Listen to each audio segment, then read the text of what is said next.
ಸ್ನೇಹಿತರೆ, ಒಬ್ಬೊಬ್ಬರು ಜೀವನದಲ್ಲಿ ಒಂದೊಂದು ರೀತಿಯಾಗಿ ಜೀವನ ಪಾಠವನ್ನು ಕಲಿಯಬೇಕಾಗಿ ಬರುತ್ತೆ. ನಟಿ ಶಕೀಲ ಮಾದಕ ಸಿನಿಮಾಗಳಲ್ಲಿ, ಬಿ ಗ್ರೇಡ್ ಸಿನಿಮಾಗಳಲ್ಲಿ ಆ್ಯಕ್ಟ್ ಮಾಡ್ತಾ ಸುದ್ದಿ ಮಾಡಿದವರು.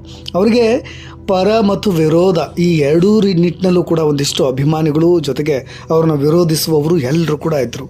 ಆದರೆ ಅವ್ರ ಕುಟುಂಬದವರಿಗೋಸ್ಕರ ಎಲ್ಲವನ್ನೂ ತ್ಯಾಗ ಮಾಡಿ 6 ಮಕ್ಕಳಿದ್ದಂಥ ಕುಟುಂಬದಲ್ಲಿ ತಾನೇ ನಿರ್ವಹಣೆಯನ್ನು, ಜವಾಬ್ದಾರಿಯನ್ನು ಹೊತ್ಕೊಂಡು ಇಡೀ ಸಂಸಾರವನ್ನು ತೂಗಿಸಿದವರು. ಆದರೆ ಅವರ ಸ್ವಂತ ತಂಗಿಯ ಮದುವೆಗೆ ಹೋದಾಗ ಆಕೆ ಮಾಡಿದಂಥ ಅವಮಾನ ಇದೆಯಲ್ಲ, ಕೇವಲ ಮಾದಕ ಸಿನಿಮಾಗಳಲ್ಲಿ ಆ್ಯಕ್ಟ್ ಮಾಡ್ತಾಳೆ ಅನ್ನೋ ಉದ್ದೇಶವಾಗಿಯೇ ಆಕೆಯನ್ನು ತೊರೆದಿದ್ದು, ಕಡೆಗಣಿಸಿದ್ದು, ಮದುವೆಯಲ್ಲಿ ಆಕೆ ಕೊಟ್ಟಂಥ ಗಿಫ್ಟನ್ನು ಕೂಡ ಇಸ್ಕೊಳ್ಳದೆ ಎಡಗೈಯಿಂದ ಪಡೆದು ಆಕೆಯನ್ನು ಅವಮಾನ ಮಾಡಿದ್ದು, ಇದೆಲ್ಲವೂ ಕೂಡ ಆಕೆಗೆ ಬಹಳಷ್ಟು ದಿನಗಳ ಕಾಲ ಕಾಡ್ತಾ ಇತ್ತಂತೆ.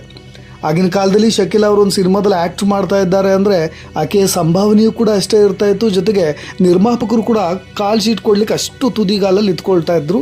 ಒಂದು ವರ್ಗದ ಜನ ಇತ್ತು, ಸಪ್ರೇಟ್ ಫ್ಯಾನ್ಸ್ ಅಂತ ಹೇಳ್ತೀವಲ್ಲ ನಾವು, ಅದೇ ರೀತಿಯಾಗಿ ಆ ಥರದ ಸಿನಿಮಾಗಳನ್ನು ಇಷ್ಟಪಡ್ತಕ್ಕಂಥವ್ರು ಯಾವಾಗಲೂ ಕೂಡ ಇದ್ದರು.